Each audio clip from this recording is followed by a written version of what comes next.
Friends, আপনারা যেই মেসেজটি দেখতে পাচ্ছেন, আমি মনে করতেছি যে সবাই এই মেসেজটি পেয়েছেন এই ইউটিউব স্টুডিওতে।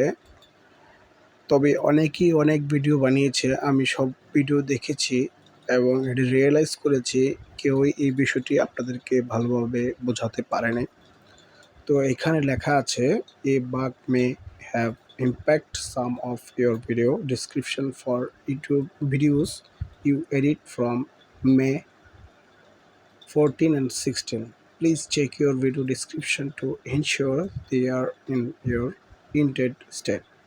এটার অর্থ হলো আপনারা 14 থেকে 16 মের মধ্যে যে ভিডিওগুলো আপনারা এডিট করেছেন, এখানে বলা হয়েছে এডিট ফ্রম মে।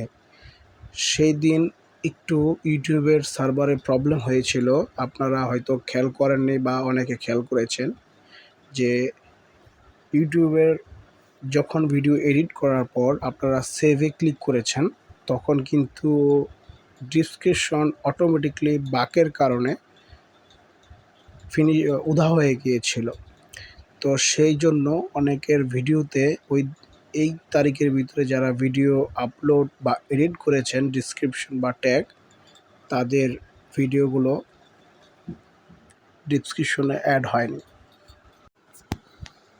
তো এখন আপনাদেরকে আমি তার প্রুফ দেখাবো। তো চলুন আমরা প্রুফ দেখাচ্ছি। তো প্রুফ দেখার জন্য আমরা প্রথমে ক্লিক করব কন্টেন্টের উপরে। কন্টেন্টের উপরে ক্লিক করার পর আমরা 14 থেকে 16 তারিখের ভিতরে যে ভিডিওগুলো আপলোড করেছি সেইগুলোকে আমাদেরকে খুঁজে বের করতে হবে। তো চলুন আমরা খুঁজে বের করি।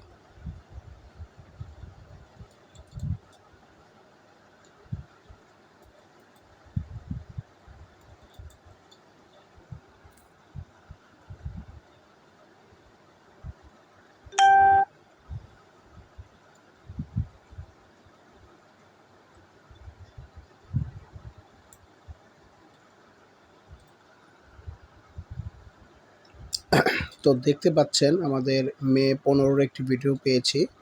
তো আমরা এটা কিনা তা একটু ফলো আপ করি।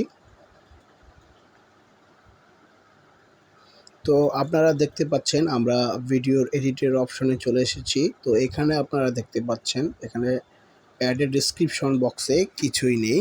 তো এই এডিট অ্যান্ড ডেসক্রিপশনে আমাদের ভিডিওর ডেসক্রিপশন দিতে হবে, না হলে আমাদের ভিডিওর গ্রোথের উপরে একটু প্রবলেম ক্রিয়েট হবে।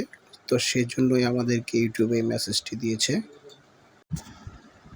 তো আমরা যদি এই প্রবলেমগুলোকে সলভ করে ফেলি, তাহলে আমাদের এই মেসেজটা সফল হবে আর আমাদের বাগটা চলে যাবে। তো আমরা আবার একটু ব্যাক করছি স্টুডিও ড্যাশবোর্ডে। তো আপনারা এখানে অবশ্যই দেখতে পাচ্ছেন যে description for videos edit from May.